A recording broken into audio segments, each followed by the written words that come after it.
ce que vous voulez. Il n'en demeurera pas moins que pour supprimer l'article 106 des traités européens, qui impose la mise en concurrence des services publics, donc leur privatisation, vous êtes obligé d'avoir l'accord du Luxembourg, de Malte, des Pays-Bas, des pays de l'Est. Et vous ne l'aurez jamais. Voilà. Vous n'allez pas finir par me faire dire que le capitalisme est un système démocratique. Non, je vais vous faire... Parce que moi, je vais vous dire quelque chose. Je suis pas... vous avez complètement occulté le fait qu'en 2005, il me semble qu'il y a un peuple qui s'est prononcé contre le traité de Maastricht. Et qu'on s'est assis dessus haut la main pour le dépasser grâce à M. Sarkozy. Si mais à qui le dites-vous? J'ai voté non. À qui le dites-vous? C'est pour ça que je pense que depuis lors, la construction européenne, en plus, est frappée d'illégitimité. Voilà. Et la question, c'est qu'est-ce qu'on fait? Parce que l'art de la politique, c'est de savoir ce que l'on fait concrètement. C'est ça le truc. Allez, ce qu'on fait, on fait un grand mouvement plus large encore que celui des Gilets jaunes pour dépasser le système antidémocratique et institutionnel qui nous gouverne. Et puis on construit une autre Europe. Je sais bien que ça paraît... Ce que je dis peut paraître utopique, mais il n'y a pas d'autre solution. C'est quand les peuples... Enfin, mais vous avez une contradiction quand même. Le programme du CNR, c'est quoi? C'est une intervention populaire. Mais je ne suis pas C'est parce que Claude Mauriac a dit que seule la classe ouvrière est dans son ensemble restée fidèle à la patrie profanée qu'on est arrivé à cette situation unique, qu'on a rassemblé des forces très diverses pour construire un programme progressiste. Bon, et ben, travaillons à ça. Je suis désolé, je vais mourir un jour, sans doute bientôt, parce que j'ai un certain âge, mais je mourrai les pieds dans la tombe en disant qu'il faut que les peuples se rassemblent et agissent ensemble, et que c'est là qu'est la solution des problèmes qu'on rencontre aujourd'hui. Les Gilets jaunes montrent un exemple avec des contradictions énormes. Mais l'Europe, c'est la mort du petit cheval. Mais je vous dis, mais arrêtez de me dire ça. Je vous dis que sur le constat que vous faites, j'ai pas grand-chose à dire. On n'est pas loin de se rejoindre sur le constat. On a des producteurs en France, on a des éleveurs en France qui crèvent parce qu'avec l'ouverture de l'Europe, on leur demande une normalisation en France pour l'élevage bovin, pour l'élevage porcin. On leur demande des travaux des investissements de plus en plus importants. Et on va acheter les porcs en Pologne. Mais madame, il y a l'épaisseur, il y a l'épaisseur, il y a l'épaisseur. Ils sont obligés de le vendre à 7 euros. Sauf je que vous écoute, les gens n'ayant pas d'argent, ils préfèrent acheter du porc qui vient de Pologne à 60 centimes plutôt que du porc qui vient de France avec un éleveur français qui a tellement de charges et qui est bouffé par les charges. Vous pouvez me dire, vous qui connaissez bien, vous connaissez bien les problèmes financiers, vous pouvez me dire où travaillait le dernier... où travaille le dernier président. Non, mais attendez, le dernier président de la Commission européenne, il travaille où? Mais moi, je connais pas les Non, mais il travaille où? Il travaille où maintenant? Il travaille où? Demandez-moi aussi. Il travaille où maintenant? Il travaille chez Goldman Sachs, la plus grosse banque au monde. Et il était président de la Commission européenne. Qu'est-ce qu'on fait? Mais je suis d'accord avec vous là-dessus. Qu'est-ce qu'on fait? Mais vous savez que le président... Je vous dis pas que je suis... Pourquoi vous me faites dire ce que je... Pourquoi je ne me faites pas dire... Non mais là, en fait, on est d'accord, je pense, sur tout le constat. Le constat, on est d'accord. Le problème qu'il y a, c'est que... Les gens ont peur, alors on fait rien, puis on dehors. Le problème, c'est qu'il y a le blocage qui consiste à dire on ne peut pas sortir de l'UE. C'est ça, en fait, votre blocage. Donc, vous êtes obligé de faire une pirouette en disant on va changer d'Europe. Et moi, je vous explique. Écoutez, en 1957, pour le traité de Rome, Mendès France n'a pas signé le traité de Rome parce qu'il voulait déjà une autre Europe. De Gaulle, pendant toutes les années 60, il a cherché une autre Europe. Depuis 60 ans, tous les partis politiques français, tous, de l'extrême droite à l'extrême gauche, ils ont une particularité, une triple particularité. Ils sont tous d'accord sur le principe de la construction européenne. On se demande pourquoi, parce que moi je pose des questions. Deuxièmement, donc ils sont tous pour, de Mme Le Pen à Monsieur Brossat ou à Mme Laguillet ou Monsieur Mélenchon. Ils sont tous pour le principe, ils sont tous contre le constat que l'on en tire. Je ne connais pas de parti politique, même Macron ne trouve pas bien l'Europe actuelle. Donc, tout le monde est contre ce qu'on voit. Et tous proposent de changer d'Europe. Et chacun a son propre projet. Le projet de Mme Le Pen n'est pas le même que M. Dupont-Aignan, pas le même que Macron, pas le même que M. Olivier Faure, pas le même que Europe Écologie Les Verts, pas le même que M. Mélenchon, etc. Donc chacun a son propre projet. Et pour changer les choses, il faudrait obtenir l'accord des 27 autres États bientôt 26 quand le Royaume-Uni sera sorti de ce BINS, des 27 autres États pour reformer les traités européens qui sont la sédimentation depuis 60 ans de compromis nationaux. Ça veut dire mais on n'arrivera jamais à se mettre d'accord, parce que j'entends derrière moi des gens dire mais le peuple ça sert à rien. J'ai dit les gens ils ont peur, monsieur. Oui, les gens ont peur. On leur fait peur, ils regardent la télé. Continuons à leur faire peur et puis rien ne se passe. C'est ce que fait Macron, Castaner. Mais madame, vous vous rendez compte de ce que vous dites? En 1940, vous croyez que les gens n'avaient pas peur? Eh bien alors, qu'est-ce qu'ils ont fait, les gens qui ont résisté, qui ont permis de chasser l'envahisseur nazi, qui ont sacrifié leur vie puisqu'on est parti de ça? Ben oui, mais ils ont gagné. Eisenhower, le général en chef des troupes alliées, a dit sans la résistance, on n'aurait jamais réussi à libérer la France comme on l'a fait. Alors écoutez, madame... Ah bah oui. Non mais on ne sera pas d'accord, madame, on ne sera pas d'accord. Le problème aujourd'hui, c'est qu'il faut refondre en profondeur les institutions et les rendre démocratiques. Et ça ne se fera qu'à par un mouvement du peuple. Parce que, comment on fait? On se bat. Comme le font les Gilets jaunes, par exemple, ils se battent à leur manière. Ah ben ils gagnent quoi? Ils gagnent qu'ils se heurtent directement et de plein front au système politique qui soutient. Parce que j'entends, c'est ce que je voulais dire à la dame, il y a l'épaisseur d'une feuille de papier à cigarette entre les institutions européennes et les grands financiers qui dirigent le monde. Quand Warren Buffett dit en 2005 à la presse américaine, il y a une guerre de classe dans le monde, c'est ma classe, la classe des riches, qui est en train de la gagner mot à mot, en américain, mais mot à mot, enfin moi en français. C'est quoi? Ça veut dire quoi? Ça veut dire qu'il y a une guerre de classe ou pas? Donc on ne sera pas d'accord, parce que moi je considère, même si c'est difficile, même si je vous entends quand vous dites que les Français ont peur, ou les Français ou les Allemands, c'est pas mieux forcément ailleurs, et ils sont peur où ils sont... Eh ben oui madame, mais il n'y a pas d'issue dans le monde actuel sans démocratie et sans intervention du peuple. C'est ce que montre d'un certain point de vue les Gilets jaunes. Ils disent écoutez-nous, arrêtez de nous manipuler, et voilà, ils y arriveront pas. On va en rester là, ça c'était bien, c'était intéressant quand même. Un dernier mot. Oui, je vous en prie. Je comprends bien, vous appartenez à la filiation communiste. Vous êtes pertinent, vous savez. En France, le Parti communiste français n'est jamais parvenu au pouvoir suprême, mais il a obtenu en 1947 jusqu'à 29% des suffrages. Et dans les années 60, il avait 20%. La question que je me pose du point de vue stratégique et tactique de votre point de vue. Mais je précise qu'on n'est pas tous des communistes. Non, mais j'ai bien compris. Moi, je respecte tout. Non, mais parce que comme ils me désignent comme communiste, il y a que moi qui parle, les autres, ils ont peut-être un point de vue différent. D'ailleurs, mon camarade Rémi qui est là, il n'est pas communiste. Attendez, je termine. Laissez-moi quand même terminer, si vous me permettez. Comment est-ce que vous pensez arriver plus facilement à vos fins en vous ligotant pour toujours et à tout jamais avec des pays, notamment les pays scandinaves, les pays d'Europe du Nord, qui ont été historiquement totalement rétifs au communisme. C'est-à-dire que le Parti communiste n'a jamais fait plus de 1 ou 2% dans ces pays. C'est-à-dire que c'est dément du point de vue stratégique, si vous voulez. C'est-à-dire que si vous êtes communiste et si vous voulez que le communisme arrive au pouvoir, vous auriez plutôt intérêt à vous lier avec des pays qui historiquement ont eu un fort parti communiste, qui sont d'ailleurs les pays de tradition catholique romaine, l'Espagne, le Portugal, la France et l'Italie, mais pas avec des pays de tradition protestante.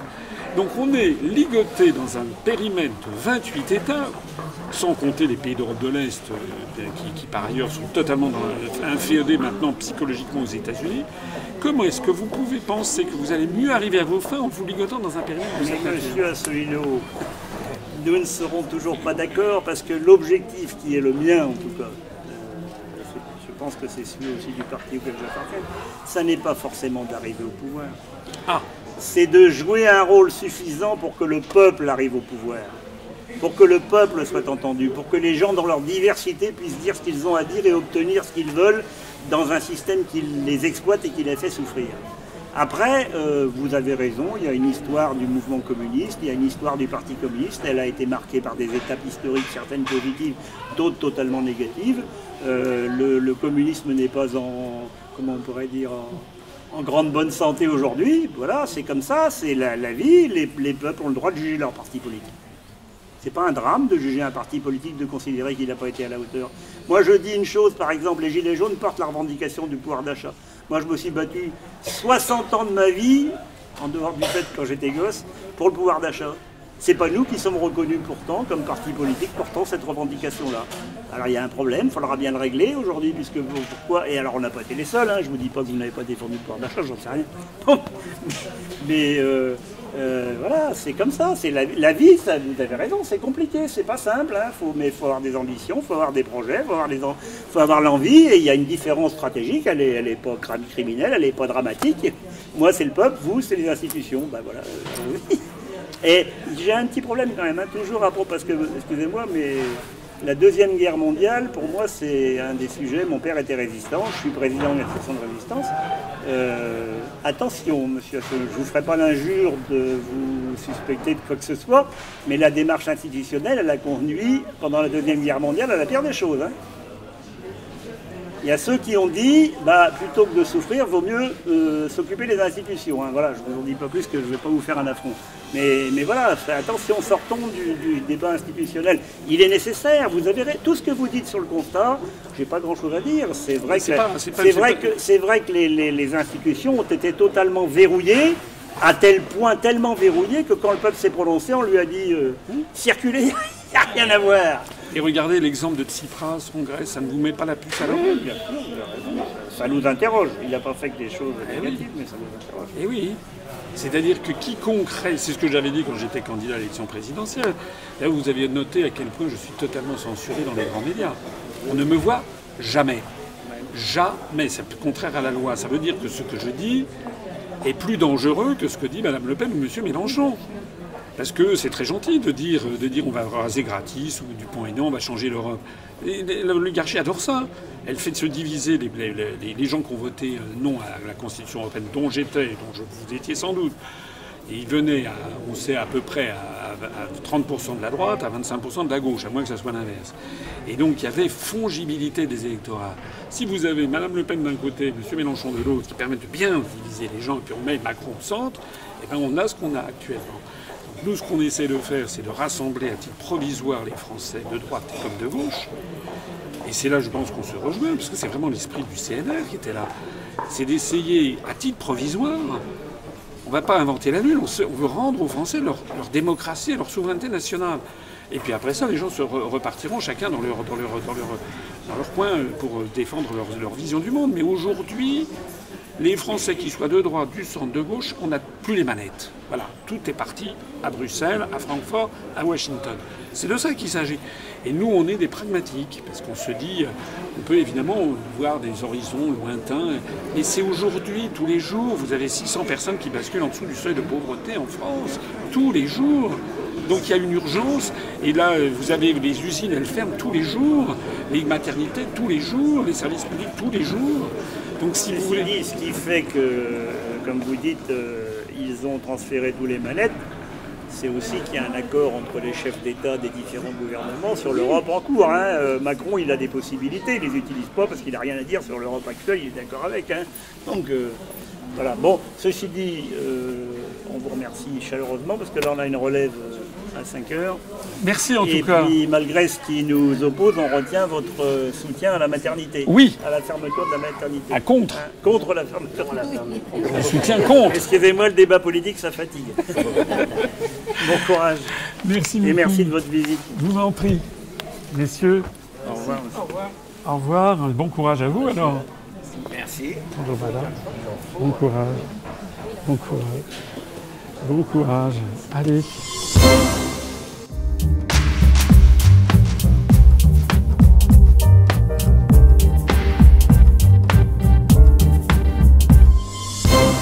Sous cette présentation, cet emballage, on en a profité pour imposer au peuple d'Europe des politiques très précises qui sont contraires à ce que les gens veulent. Et moi, vous savez, j'ai laissé un petit peu l'image quand j'étais candidat à l'élection présidentielle en 2017, il y a 2 ans bientôt. J'ai laissé l'image du type qui citait les articles des traités. Bon, il y en a qui se sont moqués de moi. C'est un peu comme si vous alliez voir, par exemple, un médecin, et puis que le médecin dit « Ah ben je sais ce que vous avez », et qui connaissait par cœur son Vidal, et vous avez ça, ça et ça, je vous donne un médicament, et vous partiez de là en courant en disant « Oh là là, il connaît trop bien son affaire, fuyons ». Ou comme si vous alliez voir un avocat parce que vous avez un problème, je ne sais pas, un problème avec votre employeur, et puis que votre avocat vous dit bah alors là, c'est le code machin, machin et machin du code du travail qui s'applique, et que vous fuyez en disant il connaît trop bien son affaire, j'ai besoin d'un charlatan. C'est à peu près ce qu'on m'a dit. C'est-à-dire que moi, j'expliquais aux Français quelles sont les contraintes qui s'imposent à la politique du gouvernement, qui sont fixées par des articles des traités européens, et il y en a qui ont trouvé matière à rigoler en disant mais qu'est-ce que c'est que ça, etc. Et malheureusement, des Français, beaucoup de Français, se sont laissés prendre au piège de quelqu'un qui avait comme seul programme « Pensez printemps, les amis ». Voilà. Alors « Pensez printemps, les amis », bon ben, ah, ça c'est sympa, il est jeune, etc. En plus de ça, les médias disaient que le type était formidable. Et puis voilà. Donc, nous, on a eu ce programme qui était de préciser très exactement quelles étaient les contraintes qui s'imposent au gouvernement, quel qu'il soit. Or, vous avez un article dans les traités européens, qui est l'article 106 du traité sur le fonctionnement de l'Union européenne, qui impose la mise en concurrence de tous les services publics. Qui dit mise en concurrence dit en fait transfert progressif au privé. Ça veut dire qu'il faut donner certains trucs au privé. Regardez ce qui se passe en ce moment avec la SNCF. Vous savez, ou vous ne savez pas, parce qu'on n'en fait pas des gorges chaudes, vous savez que, en ce moment, dans l'ouest de la France, les premières lignes de train vont être privatisées. C'est-à-dire qu'on va voir circuler des trains qui ne seront plus des trains de la SNCF. Ça peut être d'ailleurs, ça sera à terme des trains, je ne sais pas moi, de la Bundesbahn, des chemins de fer allemands ou des chemins de fer polonais, avec un personnel roumain ou bulgare qui parlera même pas français, qui circuleront entre Poitiers et Angoulême. Voilà, c'est de ça. Est-ce que les Français, on leur a demandé leur avis là-dessus? Non. Jamais. Et là, ce qui est en train de se passer avec la fermeture de la maternité, c'est la même chose. C'est que on est en train de privatiser sournoisement la santé en France, la sécurité sociale, les déremboursements des médicaments, on promeut des mutuelles privées, etc., en taxant systématiquement, en démolissant le service public. Ça participe de ce principe de la concurrence et en fait de la privatisation de la société. Ce qui se cache au bout de tout ça, c'est une société à l'américaine, s'agissant de la santé, avec une excellente médecine pour les très riches, parce qu'aux États-Unis, si vous avez beaucoup d'argent, vous pouvez être extrêmement bien soigné. Une santé, médecine moyenne pour les classes moyennes supérieures. Une santé bas de gamme pour les catégories populaires. Et pas de santé du tout pour les étudiants, pour les pauvres, pour tous ceux qui sont en dehors du système de santé, en fait. Or ça, c'est totalement contraire à ce qu'est la France. La France qui n'est pas seulement la République, c'est aussi... On a derrière nous 1500 ans d'histoire de France, un pays catholique, chrétien, le baptême de Clovis en 496. Rappelez-vous que le baptême de Clovis s'appelle Claovec à l'origine. C'est un Franken, c'est un barbare venu de Germain. Et il décide de romaniser son nom, il se fait appeler Clovis. Il décide d'adopter la religion chrétienne, qui est la religion du peuple qu'il a conquis. Et le clergé de l'époque exige l'interdiction des mariages claniques. C'est-à-dire qu'il dit maintenant tu es chrétien, donc les chrétiens se marient entre eux.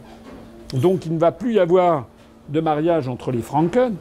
Il y aura un guerrier Franken se mariera avec une gallo-romaine ou un gallo-romain avec une Franken.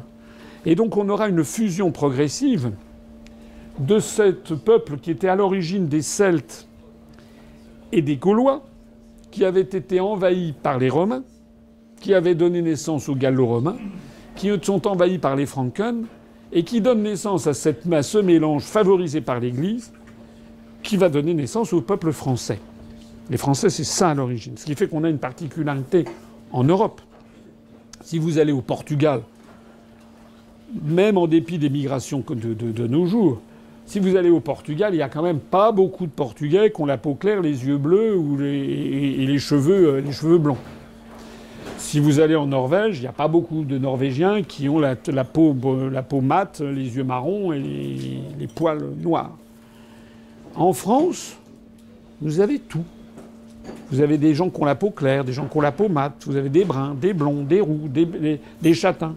Vous avez des yeux bleus, des yeux verts, des yeux marrons, des yeux bruns. Et ça vient du fait que la France, depuis 1500 ans, a été un brassage de population qu'on ne retrouve ni dans les pays scandinaves, ni même en Allemagne, ni dans les îles britanniques, ni également dans les pays du Sud. Nous sommes un pays au croisement. Et ça a donné une mentalité particulière aux Français, qui par ailleurs est un pays très diversifié, puisqu'en France, il y a des Bretons qui sont des Celtes, vous avez des Alsaciens qui sont des Germains, vous avez des Corses qui sont des Corses. Voilà. Il y a des Bretons dans la salle. Moi, j'ai un quart de 100 Bretons. Vous avez des Occitans, vous avez des Basques, c'est un pays très diversifié. Et ce pays a existé par une volonté centralisatrice d'un seigneur, qui était le seigneur qui a été à Noyon, élevé sur le trône de France en 987, qui a fondé la dynastie des Capétiens, Hugues Capet. Hugues Capet qui succède donc aux Carolingiens. Parce que normalement, le successeur, en 987, celui qui devait monter sur le trône de France, avait prêté allégeance à l'empereur du Saint-Empire romain germanique, qui avait été une création au début du Xe siècle, vers les ans 920, par Othon Ier, qui voulait recréer l'Empire romain, mais germanique. Et les seigneurs de l'Île-de-France ne voulaient pas de ça. Il y a eu une espèce de mini-coup d'État en faisant porter sur le trône de France une nouvelle dynastie, Hugues Capet, la dynastie des Capétiens, qui avait refusé l'allégeance à une puissance étrangère. Donc la France et le millénaire capétien qui a suivi ont été bâtis sur le refus d'une allégeance à des puissances étrangères et la volonté d'avoir un pays libre et souverain. Ça a transcendé les régimes. On a eu la monarchie. On a eu d'ailleurs, au XIXe siècle, on a eu deux dynasties. On a eu les Capétiens en ligne directe, les descendants de Charles X, et on a eu les Orléans. On a eu une autre dynastie, les Bonaparte. On a eu plusieurs républiques. On a eu la première, la deuxième et la troisième république au cours du XIXe siècle. Quel que soit le régime, le peuple français, dans sa profondeur, a voulu un pays libre, souverain et indépendant. Malheureusement, au cours de notre histoire, régulièrement, les élites du pays ont préféré pactiser avec l'étranger contre le peuple français. On a une histoire bizarre. Si vous connaissez, moi je connais bien l'histoire du Japon, par exemple, qui est très différente. Jamais vous ne trouvez au Japon des daimyo, des seigneurs qui veulent la mainmise d'un pays étranger. Pas du tout, jamais. En France, régulièrement, au cours de notre histoire, on a eu ça. En 1420, le roi Charles VI, qui était devenu dingo en traversant la forêt de Brocéliande en 1395, il avait décidé, sous les instigations de sa femme, qui était une Allemande, Isabeau de Bavière, qui était la maîtresse du duc de Bourgogne, il avait décidé de signer un traité qui s'appelait le traité de Troyes et qui disait « À ma mort, la France sera donnée à l'Angleterre ». Et toute la bourgeoisie, la haute aristocratie française applaudissait, trouvait ça très bien. L'épisode de Jeanne d'Arc, c'est justement une fille sortie du peuple qui ameute le peuple français en disant « Non, non, on va bouter les Anglois hors de France, c'est-à-dire on va chasser les Anglais, on veut être, chez nous, dirigé, que la France soit souveraine et indépendante. » Et on va trouver ça tout au long de notre histoire. Le dernier en date étant en 1940, où en fait les élites françaises étaient toutes derrière les Allemands. Toutes considéraient que la France avait été battue, qu'il fallait se mettre à l'école de l'Allemagne. Après la défaite nazie, ces élites ont toutes basculé dans le sens pro-américain. Et aujourd'hui, les élites françaises, j'appelle ça les élites d'une façon un peu... les dirigeants du monde économique, du monde médiatique, du monde politique, sont tous pieds et poings liés devant les Américains et les Allemands. C'est ça la réalité. Et la construction européenne n'est finalement qu'une apparence qui témoigne de notre sujétion à ça. Le mouvement actuel des Gilets jaunes est un mouvement de soulèvement populaire extrêmement contradictoire, parce que chez les Gilets jaunes, il y a des Gilets jaunes de droite, il y a des Gilets jaunes du centre, il y a des Gilets jaunes de gauche. Parmi les Gilets jaunes, il y en a qui veulent poser des questions. Par exemple, ils veulent revenir sur la question de l'IVG, par exemple, des questions sociétales. Il y en a d'autres, à gauche, qui voudraient la nationalisation des banques, question économique. Il y en a des troisièmes qui, eux, voudraient poser des questions en termes constitutionnels. Les gens qui sont avec Étienne Chouard, qui est un ami, sur, par exemple, le référendum d'initiative citoyenne, etc. Mais donc, ils ne sont pas forcément d'accord les uns avec les autres. C'est d'ailleurs le problème qu'ils ont pour bâtir une liste. Ils ne peuvent pas bâtir une liste, ils ne sont pas d'accord. Mais ils sont d'accord sur un point. Qui est le point commun des gens de l'UPR? Ce sur quoi ils sont d'accord, c'est qu'en fait, c'est aux Français de décider de leur avenir collectif. Nous voulons récupérer notre démocratie. Et ce qui est en train de se passer aujourd'hui par les traités européens, c'est que les services publics, je le disais tout à l'heure, sont désintégrés par l'article 106, que nous sommes assujettis à l'OTAN par l'article 42 du traité de l'Union européenne, qui place la politique étrangère de sécurité et de défense de l'Union européenne sous la tutelle de l'OTAN. Ce qui fait que nous menons des guerres illégales. En Libye, on a soutenu la déstabilisation de la Syrie. Fort heureusement, Chirac et Villepin en 2003 n'ont pas accepté ça. Ils ont été le dernier reste de ce qu'était une France indépendante parce qu'ils ont refusé d'aller démolir le régime de Saddam Hussein. Mais on a désobéi à cette occasion aux traités européens. Et depuis Chirac et Villepin, que je ne porte pas au nu, mais c'était moins pire que ce qu'on a aujourd'hui. Maintenant, on a des gens... Regardez Macron, qui est complètement à la solde des Américains et des Allemands. En matière de services publics, je l'ai dit, c'est l'article 106. En matière de code du travail, vous avez toute une série d'articles qui interdisent l'harmonisation sociale. De mémoire, je crois que ça doit être l'article 114 alinéa 2, je le confonds peut-être avec le 153. Il y en a d'autres qui interdisent l'harmonisation fiscale. Vous avez des articles qui est notamment l'article 121, qui est très important, qui donne à la Commission européenne le pouvoir de proposer au sommet des chefs d'État et de gouvernement, mais enfin en gros c'est la Commission européenne qui a le vrai pouvoir, de donner à chaque État membre de l'Union européenne chaque année ce que l'on appelle le rapport des grandes orientations des politiques économiques, où on dit voilà ce qu'il faut faire.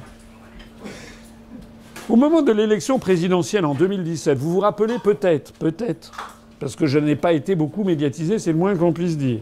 Je l'ai toujours été un petit peu plus qu'aujourd'hui, parce que maintenant, je suis totalement interdit sur les grands médias du pays. Mais ça n'est pas parce qu'on m'interdit de parler que ce que je dis est faux. Notre mouvement a dépassé les 34 000 adhérents. Nous sommes les premiers sur Internet. On est le site le plus consulté de tous les partis politiques français sur Internet.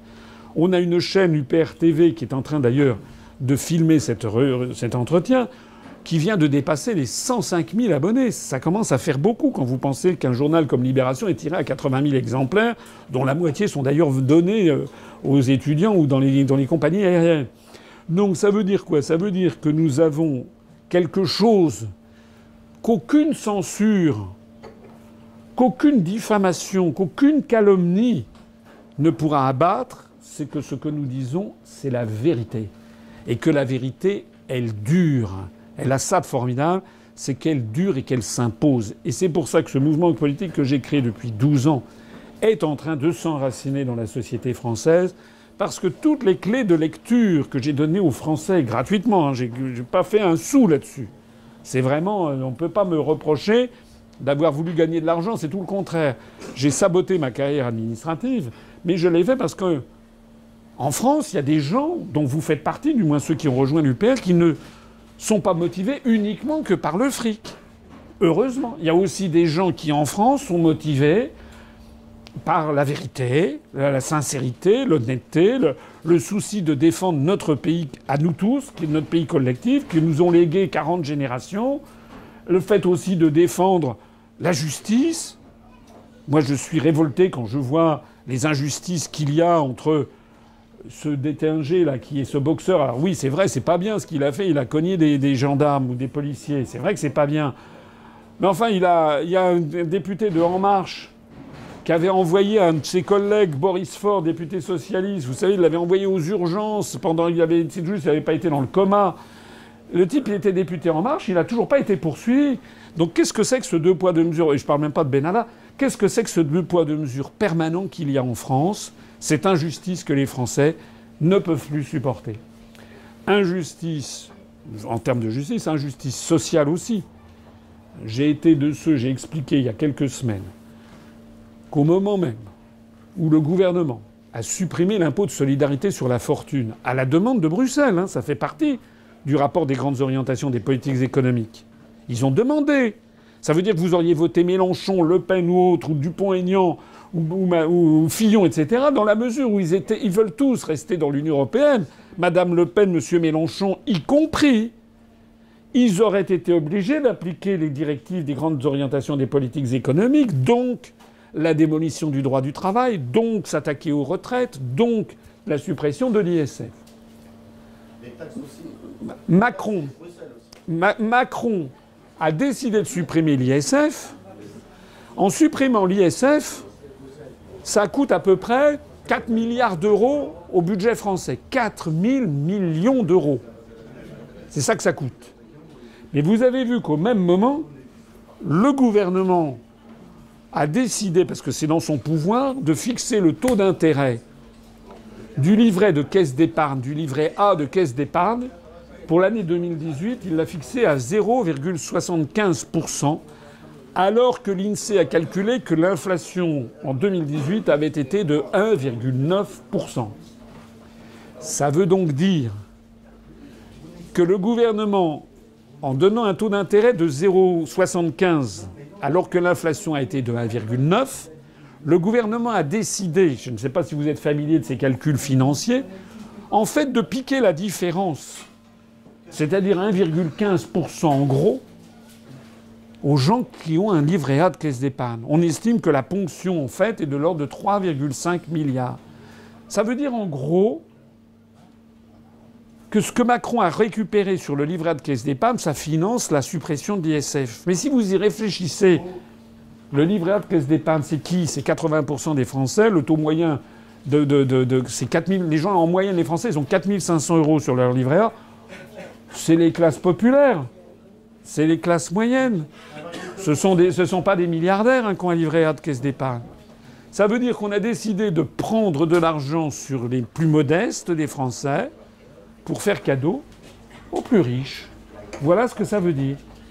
Alors face à toutes ces injustices, il y a des gens qui se révoltent et qui veulent en revenir à ce qu'on a connu, c'est-à-dire la République française. La République française, c'est un mot qui vient du latin res publica. Res, ça veut dire la chose, publica, public, la chose publique. Donc nous, ce que l'on veut, c'est rétablir le bien commun, la chose commune, la chose publique. Et il n'y a pas besoin d'être très à gauche ou très à droite ou je ne sais pas quoi. Il s'agit simplement d'être juste. C'est pour ça que j'ai créé ce mouvement politique, il y a bientôt 12 ans. Vous savez que... Enfin, je ne sais pas si vous le savez, mais je fais un petit peu de publicité. On a franchi les 34 000 adhérents payants. Nous sommes, d'après nos calculs et d'après les calculs des comptes publiés par les partis politiques, par la Commission nationale des comptes de campagne et des financements des partis politiques, nous devons être le 3e ou 4e parti qui compte le plus d'adhérents payants. Je ne parle pas de En Marche, puisqu'En Marche, les adhérents ne sont pas payants. Voilà. Un jour, j'ai découvert d'ailleurs que j'étais adhérent à En Marche. Il y a quelqu'un qui m'avait mis mon... Ne recommencez pas, c'est vous d'ailleurs peut-être bien. Quelqu'un qui avait mis mon adresse courriel. Mais vous pouvez faire... Il y a des gens qui ont fait adhérer leurs chiens, leurs chats. Je parle des partis payants, des adhérents payants. Nous devons être le 3e ou le 4e, d'après les comptes publiés par la CNCCFP. Nous avons 0 € d'emprunt bancaire. 0 € d'emprunt bancaire. Ça veut dire qu'on est dans la main de personne. Si vous allez regarder, on a publié un dossier là-dessus sur le sujet à partir des comptes de la CNCCFP, de cette commission nationale, qui prend les comptes des partis politiques, qui doivent tous être tenus par un expert comptable et ensuite validés par 2 cabinets d'experts de commissariat aux comptes différents, s'il vous plaît, et ensuite validés par la CNCCFP. Nous avons montré là-dedans, il suffit de prendre les données qui sont disponibles. Figurez-vous que le parti Les Républicains, leur endettement bancaire est égal à 20 ans de cotisation. Il leur faut 20 ans de cotisation pour rembourser leur endettement bancaire. Ça veut dire que virtuellement, ils sont en faillite, en fait. Donc ça veut dire quoi? Ça veut dire que vous n'êtes pas libre de vos propos. Puisque si vous dites des choses qui déplaisent à votre banquier qui vous fait des crédits revolving, comme on dit, c'est-à-dire régulièrement, va vous dire écoutez, pour le prochain crédit, vous irez voir ailleurs. Le Parti socialiste, du moins, ce qu'il en reste. Le Parti socialiste, ils ont 8 ans et demi. Leur endettement bancaire, c'est 8 ans et demi de cotisation. Allez voir les comptes. Et le troisième parti le plus endetté, c'est le Front National, qui est plus de 6 ans de cotisation pour l'endettement bancaire de Mme Le Pen. Et comme vous le savez, Mme Le Pen ayant truandé les financements européens, le Parlement européen a demandé que le FN verse 2 ou 3 millions d'euros. Vous avez peut-être vu, c'était le 17 décembre dernier, Mme Le Pen, flanquée de peut-être son avocat, M. Valrand de Saint-Just, ou je ne sais pas qui, a été reçue par Édouard Philippe, le Premier ministre. Allez regarder, c'était dans les journaux. Et elle est allée voir le Premier ministre pour évoquer ses problèmes financiers. C'était le 17 décembre dernier. Comme par hasard, le 9 janvier dernier, c'est-à-dire 3 semaines après, le Front National expliquait à qui voulait l'entendre qu'il fallait plus sortir de l'euro. Tiens. Est-ce que vous comprenez ce que ça veut dire qu'être indépendant? Un parti politique ne peut pas défendre l'intérêt national s'il est dépendant des banques. Voilà. De la même façon qu'un pays ne peut pas défendre l'intérêt national s'il est dépendant d'une oligarchie financière qui tire les ficelles avec les traités européens, avec l'OTAN. C'est aussi simple que cela. Voilà. D'ailleurs, au passage, j'en profite pour faire remarquer que vous savez que la France est dans une situation financière très difficile. Nous avons un endettement public très important. Bon. Mais, on a plus de 2000 milliards d'euros de dette. Mais, qui est à l'origine? Comment pouvez-vous faire confiance à des partis politiques qui... Mais pas que Le Parti socialiste, mais l'UMP, c'est exactement pareil.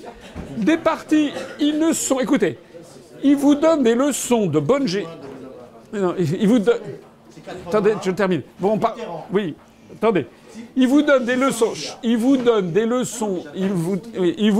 leçons de bonne gestion. Et les socialistes, je suis d'accord avec vous, mais les Républicains, c'est du pareil. Ou même le Front National, idem. Ou le Front de gauche, qui est également perclus de dette. Ils vous donnent des leçons de bonne gestion pour la France. Ils font tous campagne en disant c'est scandaleux, la France vit au-dessus de ses moyens, c'est une honte. Et quand on regarde les comptes de leurs propres boutiques, ils sont même pas capables de gérer leurs propres boutiques sans faire des déficits énormes. Faites confiance pour la gestion du pays à un parti politique comme le nôtre qui ne reçoit aucun argent public, aucun argent de milliardaires, ça je peux vous l'assurer. Les héritiers de Mme Bettencourt n'ont pas jugé bon de nous donner même 10 centimes. Et qui ne reçoit aucun prêt bancaire. Et nous faisons tout ça uniquement grâce aux dons et aux cotisations de nos adhérents. Je suis très fier de dire que, par exemple, nous avons notre chaîne qui vient de dépasser les 105 000 abonnés. Là, il y a Rémi qui est en train de nous filmer, qui est bénévole. Nous savons essentiellement par des bénévoles. Nous avons créé, vous l'avez peut-être vu, on a maintenant un studio qui n'est pas totalement du niveau de TF1, mais on s'en rapproche. Hein, on est quand même. Voilà. Merci. Eh bien, je voudrais rendre hommage ici à Fabien qui organise ça, à Sylvain qui organise ça. Luc, mais le patron, le patron, je l'ai remercié tout à l'heure, mais il s'occupe pas du PRTV. Je voudrais, s'agissant du PRTV, remercier Fabien, Luc, Sylvain, Rémi, comment dirais-je, Kamel, et puis donc qui s'occupe pour la technique. J'espère que je n'oublie personne, ainsi que les présentateurs et présentatrices, Zaman, voilà. Kevin, Fabien et Alexandra qui vont de plus en plus d'ailleurs monter en puissance au fur et à mesure que l'on va faire des émissions. Je voulais dire que l'on a investi dans ce studio où il y a 5 caméras haute définition, c'est son dernier cri. On a un mur de télévision, on a une télévision, on a une table avec comment dirais-je, un retour caméra, on a une régie, on a du matériel, on a pour 180 000 € de matériel dedans. Ça a été absolument autofinancé par les dons et les cotisations de nos adhérents. Donc je sais que parmi vous, il y a qui sont adhérents et donateurs. Je voulais les en remercier du fond du cœur.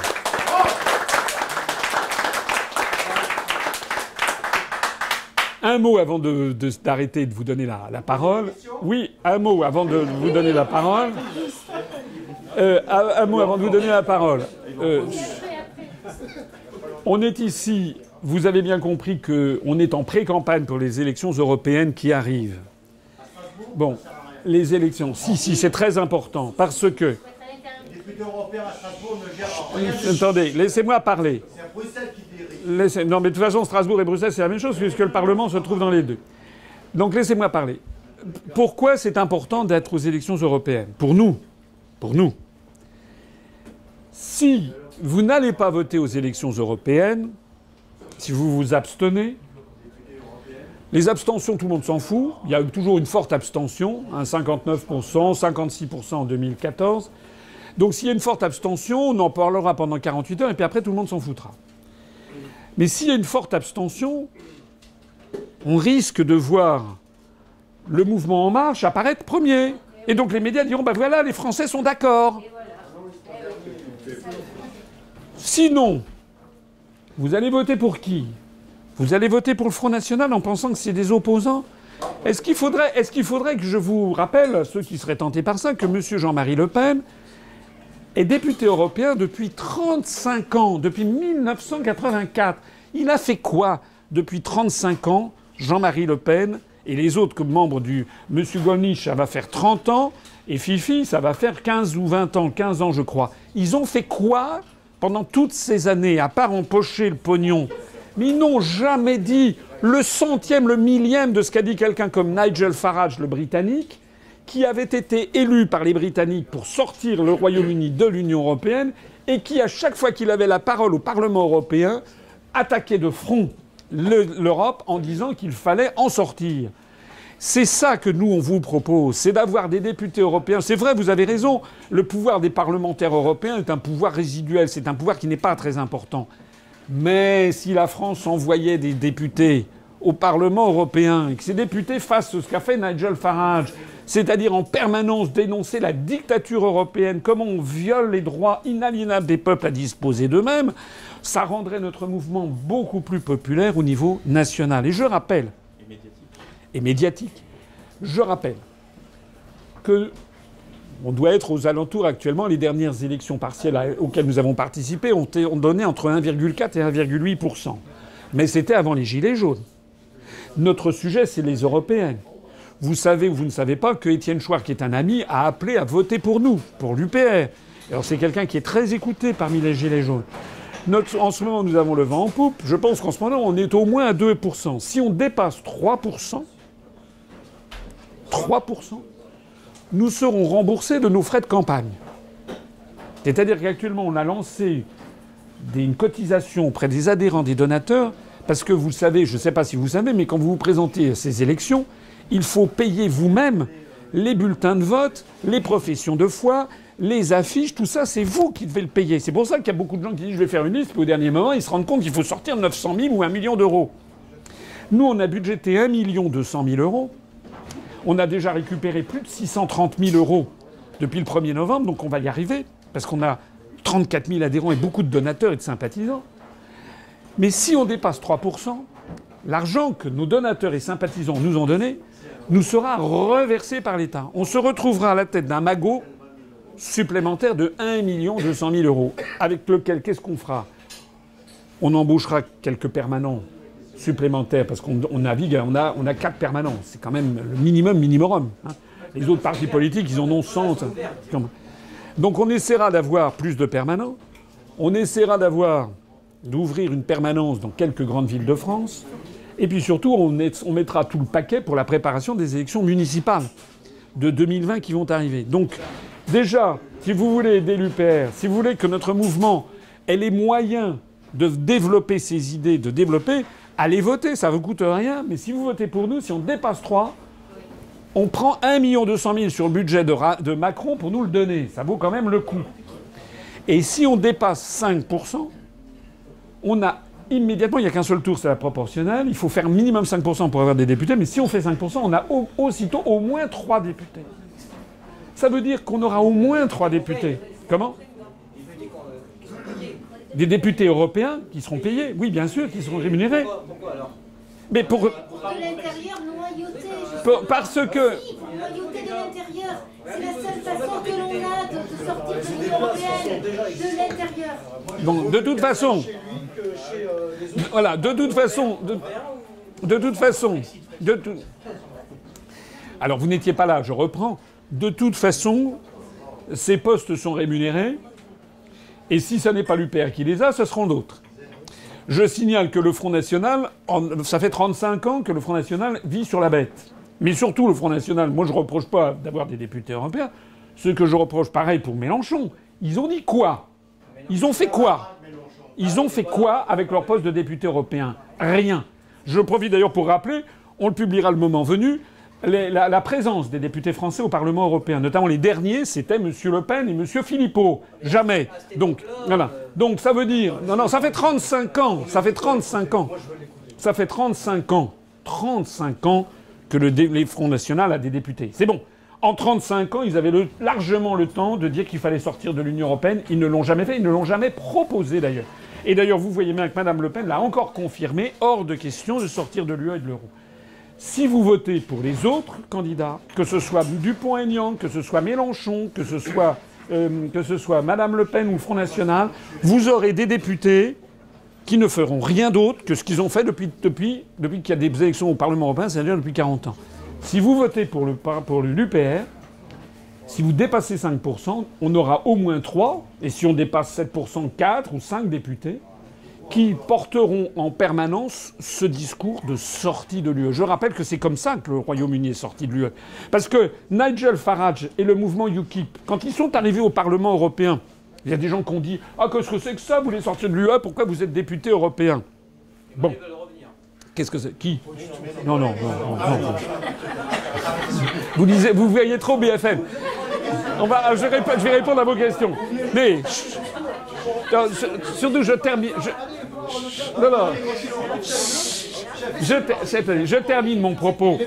Je termine mon propos.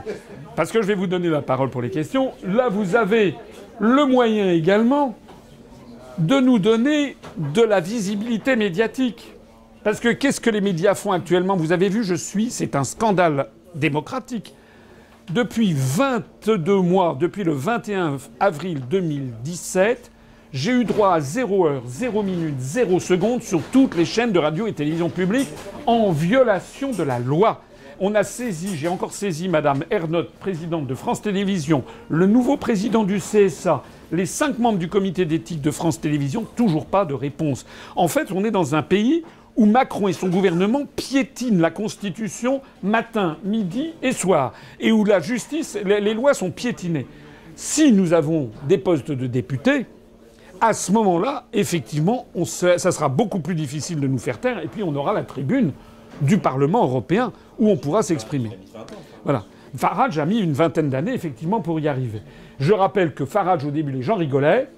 Et à force, vous savez, à chaque fois que ses interventions étaient répandues sur Internet dans toute l'Europe, et il a fait réussir à quoi? Il a fait progressivement son parti s'est développé.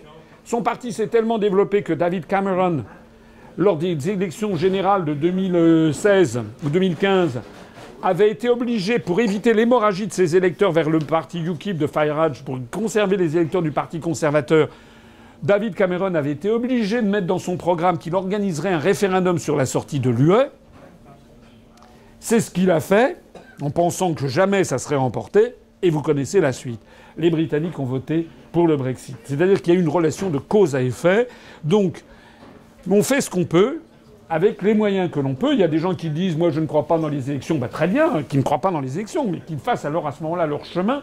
Il y a des gens qui disent « il faut descendre dans la rue et les armes à la main ». Je leur dis « commencez, je vous en prie, allez-y, on vous suit ». Voilà. En pratique, nous sommes un mouvement démocratique, un mouvement légaliste. on utilise les moyens dont on dispose, ce sont ceux-là. C'est la raison pour laquelle je viens vous voir. Je suis heureux de voir qu'il y a beaucoup de monde, en définitive, et je suis là pour répondre à toutes vos questions, y compris les questions désagréables, mais à condition qu'elles soient posées de façon sympathique et sans agressivité. Merci beaucoup à toutes et à tous.